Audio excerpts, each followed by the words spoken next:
Welcome to my Sorare journey. This is episode 92. It is Christmas Day, and my treat to you is explaining how I find value in a falling market on Sorare. Now, what do I mean by a falling market? It's relatively stable. This is my future assumption. You can make your own, but what I suggest is that in-season cards will be moving to the value of out-of-season cards, and including that, the out-of-season cards, we don't know how far they'll fall. I've got an optimistic view that they won't really fall too much, but it's hard to tell. People rotate into the MLS. In-season is going to be super in demand next season. We don't know what the prize pool is going to be. All of these different factors will play that, into the card prices. But what I'm almost certain about is that you will have your in-seasons fall to classic season prices. Sometimes that loses 50% value, sometimes at 75% value. I sometimes even write it off to zero just to play it on the safe side. But the first, starting point for that is look at your own gallery and think, how am I actually doing? If I go to, the last couple game weeks, am I doing well? Am I winning or am I losing? Am I getting relegated? Am I getting promoted? Because that will change what you should be doing. Because although when you're losing, it's easy to go and say, hey, I need more money, I need better players. But maybe that's not the best idea. If you had, your initial budget and it's not working out, maybe you need to move down into a different scarcity. Maybe you need to find a different area of finding value. Maybe you need to watch more of my YouTube videos. Who knows? But ultimately, I'm looking at this and I've got very lucky here. I've got £100 credits hitting a £400 target with two double hundreds pretty much. But moving on to what is like the bread and butter, I've now got two teams in Division 1, and I haven't done it with like a massive value. Like, I know you'll be looking at like Saka and Palmer being like, right, the two most expensive Premier League players. But I did buy Saka and like Rice, got a little Arsenal stack. And I won. The money I won, I used to get Cole Palmer because he was just so valuable and ruined me getting another first place. So I'm looking at that, and I'm looking at, the depth I'm going to need across 3 teams to consistently try and get those rewards. This third team has been very close to getting promoted. I think even this week it was reasonably close. Yeah, just, some the bad forwards really. But ultimately you're looking at it and you're thinking, well, for me, I know I've been doing well. I've got my percentages, I've got my returns. I can show you that later. But ultimately, I need to start improving. But when I'm putting my squads together, it picks itself. Palmer starting, Saka starting. I usually will use Alisson. He's the best keeper in the league, in my opinion. So I only need a defender and a midfielder. But if you've got Rice, Guimaraes, Lewis Hall, I have Romero, I know he's injured, I got Pedro Porro. Going out and spending serious cash on another player, that's when it gets difficult. If I go and buy Bruno Fernandes, it's given me half the time to return his cost compared to what I have to a Palmer and a Saka that I got much earlier in the season. And I will say, as well as I've been performing, times are going to get worse. I've got Saka injured. He's a huge hit. It looks like he could be out for months. So that opens up another dynamic that I didn't really know about. I've got Romero injured, my best defender. And then if he comes back, how does that adjust? Do I want another defender? It's all very difficult. Ultimately, I knew what I needed, and I needed a rare Premier League midfielder. Now, a lot of yous will have different ways to try and find value, but my recent trick that I've been doing is actually using the instant buy market. Now, not to buy them, but for price comparison. I think this is one of the most overlooked aspects of Sorare. People just go out and buy who they like or buy who's performing. But you're not comparing, would I want a Bruno Fernandes or would I want a Declan Rice and a Gravenberch and have money in the bank? In that scenario, I would prefer those two. Between them, you can play them in pretty much every game. You can rotate in. Sometimes you can play 2. Now, that's just, one example. But I know I don't want to be spending the Maddison money, the Bruno Fernandes money, the Foden money, because I'm getting half the time to return these funds.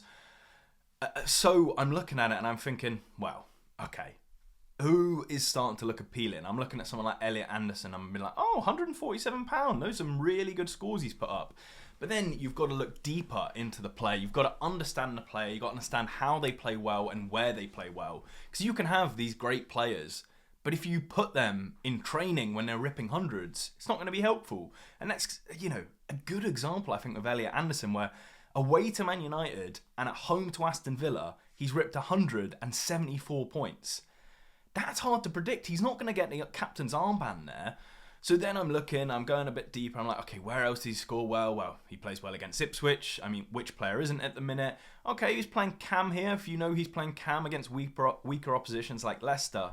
But ultimately, looking at a longer term, I'm thinking maybe he's not that outstanding. And that's just, an initial view. Again, I'll drill in and say, okay, so he did well with, I always like the best score as an example. What's he doing here? Is he getting double doubles? Is he getting triple doubles? Yeah, he's getting triple doubles, which means he's making defensive actions. He's getting, at the same time, attacking actions with big chance created, attempted assists, penalty area entries. So he's a box to box. In this particular game, I think he was also on set pieces. I looked into him before, because what you can do is go to the Nottingham Forest page. This is all on Sorare data, by the way. And then you can find, okay, top assists, Elliot Anderson, who's on the free kicks. Doesn't look to be him. It would be helpful. But corner takers, he is on them. But so's Anthony Elanga. So then you're looking and thinking, okay, so he probably performs better when Elanga's not playing, like against Villa, like against Man United. So then you're starting to see a trend saying, okay, well, he's probably getting more assists because he's taking more set pieces and he's been doing that defensive actions as well. So then you start to understand your player, and, you can either think, right, I know this player so well, I know how he plays, I know when he's most likely to score well and when he's most likely to score badly. To do that, you'd have to understand what's Anthony Elanga's minutes, how often's he going to be starting, does he come off the bench, things like that. A lot of you might know that, it might be your team, you might watch a lot of the Premier League, but regardless, you can just move down the list and eventually someone will just stand out to you and you'll be like, what is he doing at that price? And that's actually what I was having here with Dominic Szoboszlai, £58. At the same time, this was live in-game. He got a goal and an assist, and I'm thinking, right, that's going to nail him down a bit more. If you see a player that struggled for scoring form for Liverpool, I think everyone spoke about it, but Slot stuck with him. Would you turn your back on him when he's finally getting what you want, when he's finally getting goals and assists?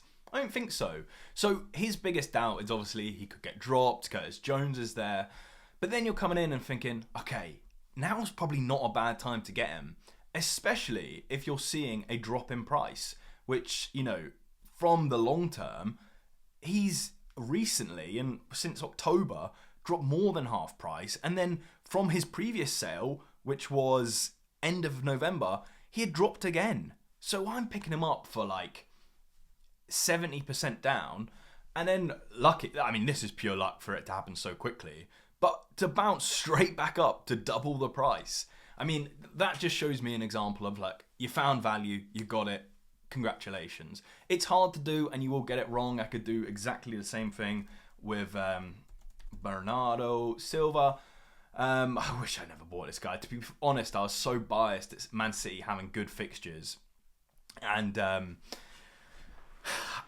thought they'll bring it back together. Obviously, we know what's happened to Man City. It's very unpredictable. But at the same time, you've got to take the L and say, £146, you're buying him. You could have got him for that same price at the start of August. You missed all that utility. You panic bought.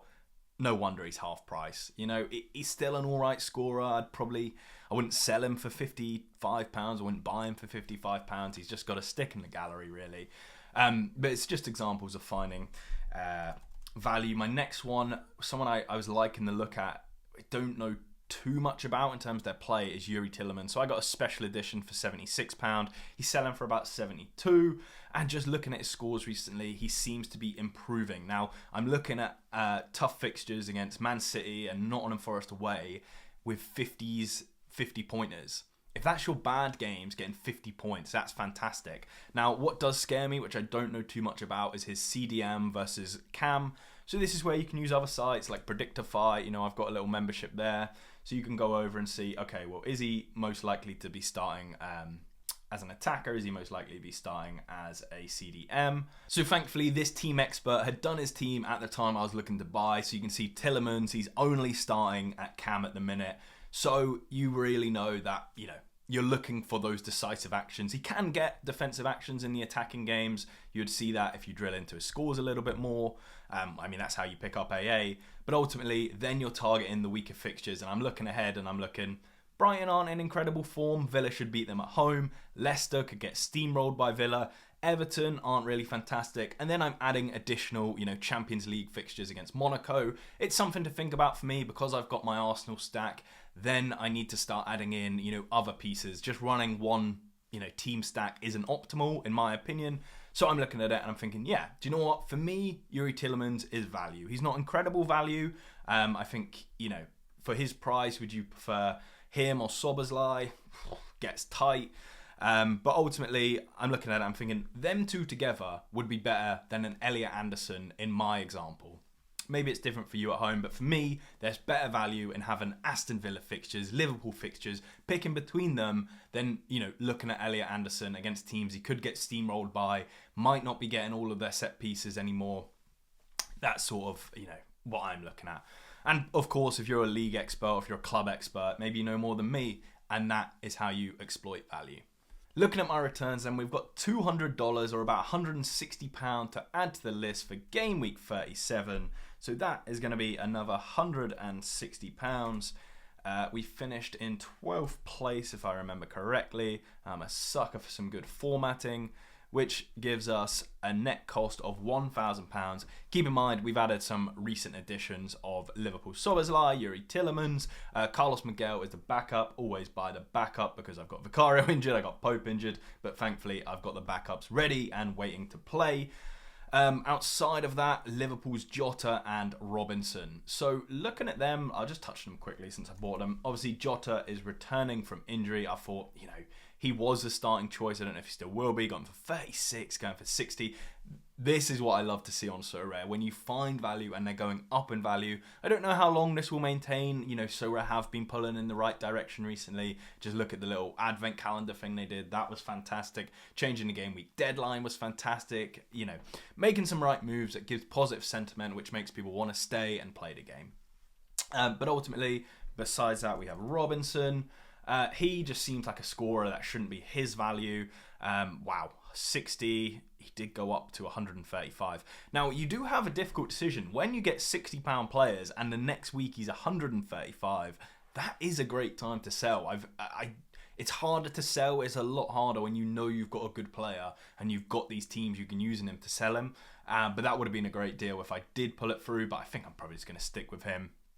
Besides that, we're earning some collection bonus. So Menu, someone I think was good value. I mean, he was underperforming. He hadn't got any decisives, but as a forward, he was likely to get one eventually. You can still pick him up for £26. So to me, that's someone that if you're looking for a cheap forward, which I needed, I think he adds to your depth. You can looking to use him in Div 3 or Div 4 of the Premier League competition. He's a perfect card for that, in my opinion. So just understand your players, what you're trying to, do. So what that gives us is a 78% return on our cost. Keeping in mind, these costs have come a couple of days ago. These costs last week. All of those different aspects. So it's looking really positive for me at the minute, except for that Saka injury. That is going to have a detrimental effect. Brennan Johnson's not starting recently. Jota, not the same. So Menu, you can't rely on for a Div 1, Div 2 team. Thankfully, Salah's been on ridiculous form. So I pretty much use Salah and Becker. And at the same time, that means Van Dijk plays in a Div 3 team, which isn't fantastic. Van Dijk plays in a Div 3 team. I hope that's what I said. That's what I meant. But again, I'm talking about value and, talking about value of in-season cards strictly. That doesn't mean you can't find value in classic season cards. You would have seen this. I bought him for £60 recently. I could sell him for 104 recently. Outstanding. And if I can find my version of the card, you can actually see exactly what's going on and how in this scenario where I didn't sell Robinson, it's so I can earn more than the value of them falling. Now in this case, I've actually had the best case scenario where he's actually gone up in value and he's returned more than his cost. So he's returned £80 of yield in the 2 months I've probably used him for. So again, it's about scouring the market. It's about knowing who to buy and when. In fact, looking at my teams for this week, I'd say I have probably the hardest decision of my in-season 2024-25 journey. Because this team is my first choice team. My North London Forever team, Cole Palmer, good fixture. Tossin, good fixture. Salah, good fixture. All expected to start. Dubravka's not amazing against Villa. I assume he'll concede, hopefully not free. Szoboszlai, good, could be rested just because it's Leicester. But like I said before, surely Slot wants to keep up that good form. But where it gets difficult is my second Division 1 team is actually not amazing. You know, Semenyo being in Division 1 against Palace, thankfully it's a good fixture. Captain Gamares, he puts up 60s against most teams. Villa will be tough, but he'll get defensive actions, hopefully an assist. Same for Lewis Hall. Allison, good fixture. Might concede, haven't got the full strength defence. Bernardo Silva, risk of not playing. The problem is, should that team be in Division 1? Because you risk getting relegated, and getting back into Division 1 is harder, is quite difficult at times. You do need a good score, and that good score might have earned more in Division 1. So at the minute, I'm just going to stick with, let's think of the best case scenario. You'd be absolutely raging if they all ripped 500 points and you've lost out on this just to stop being relegated. Alternatively, I'm looking at my Division 3 team, and actually what I had here is Virgil van Dijk. But after making that and looking at Van Dijk's price, I'm thinking maybe it's better to sell him. You know, he has got a good fixture. People will be wanting to come in for him. I said all he can really do is play Division 3 for me at the minute. I've doubled my value. I've tripled my value if you include the rewards he's won for me. He's a max level pretty much. You know, he's near max level. That's better than buying this card. I probably wouldn't undercut the market too much more. He's recently sold in a worse version card for £10 more. You know, if someone did pick this up before the start of the game week, it's kind of win-win for everyone. He gets a fair price. You know, he sold for £120 in the same season. I'd be selling for 113, maybe take a little bit off that just to get a deal done. They're playing Leicester. So yeah, I'm looking at my Div 3 team. I'm like, okay, well, subbing Robertson in isn't too bad either. It's not a great team all round. Tillerman's away, difficult fixture. Jota's not expected to start. Robinson, tough fixture for Sells. Now, if my D3 team gets relegated, so what? Easy enough to get out of Div 4. But I could drop this team into All-Star, where let's say I did hit 500 points. Maybe you're getting a star, but other people, there's so much competition All-Star. 1,600 players versus I think it's 100 here. So do let me know what you would do in this situation. I'm not sure myself. My brain's telling me to scrap that into All-Star. It's not going to get a big score, but at the same time, you never know with a Premier League. Besides that, there are some other things going on in the gallery. I have gone and picked up a Hakim Ziyech and a Hakim Ziyech 2. The reason for this is simple. There is rumours that he wants to leave Turkey. He's guaranteed to leave. I was absolutely destroyed. I was so drunk on the Saturday before Christmas, and I bought one. And then a couple of days later, he was half the price again. And I was like, meh, in for a penny, in for a pound. He's sort of one of those players. You're buying at £8. He's getting a move. What's the worst he could do? If he goes to Ipswich, at least he gets Premier League fixtures. Yeah, I don't know. I wouldn't recommend buying him. Alternatively, we won this as our Christmas present from Sorare, Rocco Jurisic. Obviously, they did the advent calendar. They did a couple of boxes. I won this from my box this morning. Merry Christmas to me. If anyone wants it, just drop in the comments. Thank you so much for watching. Besides that, hope you had a great Christmas. Like if you enjoyed this. Subscribe to see more of me. And yeah, all the best to you. Cheers.